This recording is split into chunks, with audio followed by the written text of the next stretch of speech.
হ্যাঁ, শিক্ষকদের যে বাতিল হলো সেটা তো সবাই দেখলে। তো এরকম পরিস্থিতিতে মানে পড়াশোনা করা মানে সত্যি মানে কী বলবো, মনে হচ্ছে আর পড়াশোনা করবোই না। মানে পড়াশোনাটা মানে একটা এত কষ্ট করে আমরা তো নাহলে চাকরি পাইনি, চাকরি পেয়েও যারা মানে এ তো খুব খারাপ হয়েইছে। কেন আর সুপ্রিম কোর্ট মহামান্য বিচারপতি একটা ডিসিশান নিয়েছে, তো ভালো ডিসিশান নিয়েছে, কিন্তু এখানে মানে কি যারা চাকরি পেয়েছে মানে যাদের নিজের কষ্ট পরিশ্রম দিয়ে তারাও বঞ্চিত হলো। তো মানে একটা চাকরি পেয়ে নিয়েছে মানে চাকরি পেয়ে নিয়ে যদি চাকরি ছাড়তে হয় মানে তার থেকে খারাপ সিচুয়েশান সত্যি বলছি। আমাদের তো এমনি শুনেই মানে খারাপ লাগছে, কিন্তু যাদের হয়েছে জিনিসটা মানে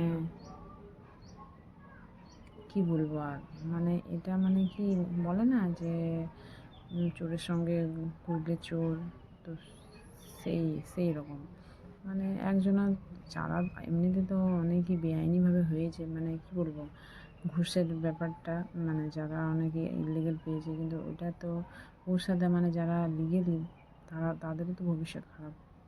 মানে সত্যি মানে এই রাজ্যে মানে জন্ম নেওয়াটা মানে সত্যি এখন মনে হচ্ছে বেকার। মানে কি বলবো, একে তো এমনি পরিস্থিতি যে পরীক্ষা নেই তার উপর আবার এরকম একটা খবর, মানে বিশাল সত্যি। আর পরে আবার কত কিছু এই রাজ্যে দেখতে পাবো, দুদিন পর মনে হবে যে চলো ওবিসি যাদের তারা তাদের হবে না ক্যান্সেল। আমি নিজেই ওবিসিতে বিলং করি, মানে সেটা তো একটা টেনশন আছে যে আমাদের কি হবে জানি না, কিন্তু এর থেকেও মানে আমরা মানে এত মানে কষ্ট করে মানে সহ্য হয়ে গেছি যে না আরে এরপরে কী হচ্ছে দেখি। মানে যারা বলছে যে সুসাইডের ব্যাপার, কিন্তু সুসাইড করাটা মানে নিজের বোকামো। সুসাইড করলেই তুমি তো চলে যাবে, আমি সুইসাইড করবো, আমি চলে যাবো, আমি জীবন থেকে মুক্তি পেয়ে গেলাম, কিন্তু তোমার পিছনে যে কত ভবিষ্যৎ রয়েছে তাদের কী অবস্থা হবে এটা একটু ভেবে দেখা উচিত। মানে যা হবার তো হয়েছে, মানে সত্যি কী বলবো, যে কোনো সমস্যার সমাধান তো আছে, সমাধান নিশ্চয়ই আছে। আর মহামান্য সুপ্রিম কোর্টেও বিচারপতি তার উপায় দিয়েছে যে 3 মাসের মধ্যে পরীক্ষায় করতে হবে। যারা আবার ঘুরে পরীক্ষা নেবে তাদের নিয়োগ প্রক্রিয়া আবার শুরু করবে। তো যারা এরকম হচ্ছে, যারা চাকরি পেয়েছে তাদেরকে মানে একটু এটাই মানে ভাবা উচিত কি না পরীক্ষা, এটা কিন্তু বাস্তব কথা। অনেকে বলছে কি যে পড়া হবে না, আর কি করে পড়া হয়, এটাও সত্যি। আমাদেরই এমনিতে হচ্ছে না, তারা তো একটা চাকরিজীবী, এতদিন চাকরি ছাড়া হয়ে গেছে, সংসার অনেকেই সব নিজ পরিবারের সাথে যুক্ত হয়ে গেছে। আর এখন পড়াটা সত্যি এটাও একটা ঠিক কথাই বলছে, এটা কোনো খারাপ কথা বলবো না যে খারাপ কথা, কিন্তু কিছু করার নেই। যেটা বলে না, যেটা হবার থাকবে সেটা মানে কি বলবো এখন, মানে সত্যি এটা খুব বলে ভাগ্যতে যদি রয়ে গেছে পাওয়া চাকরি না পাওয়া, এটাই বলে ভাগ্য।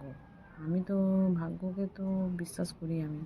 আমি দেখেছি মানে যেটা তুমি করবে একটুর জন্য সেটা হবে না, মানে যদি তোমার ভাগ্যে না থাকে। তো আমি তো ভাগ্যের উপর ডিপেন্ড করি। হ্যাঁ আছে, এমনই না যে তুমি সব কিছু ভাগ্যের উপর ছেড়ে দাও, সেটা নয়। ভাগ্যের উপর তুমি নিজে চেষ্টা করো, চেষ্টা তো করছে সবাই, কিন্তু চেষ্টা করেও দেখবে ভাগ্যে মানে একটুর জন্য ভাগ্যটা অনেক ডিপেন্ড করে। আমি দেখেছি অনেক ক্ষেত্রে এরকম হয়েছে আমার। তো আমি অনেকে বিশ্বাস করে না, তো আমি করি যে না, সব কিছুতে মানে ভাগ্য কিছুটা লাখও সাপোর্ট করে। তো এখানে মানে আর কি বলবো, মানে তোমরা ডিমোটিভেট কেউ হও না, পড়াশোনা চালিয়ে যাও।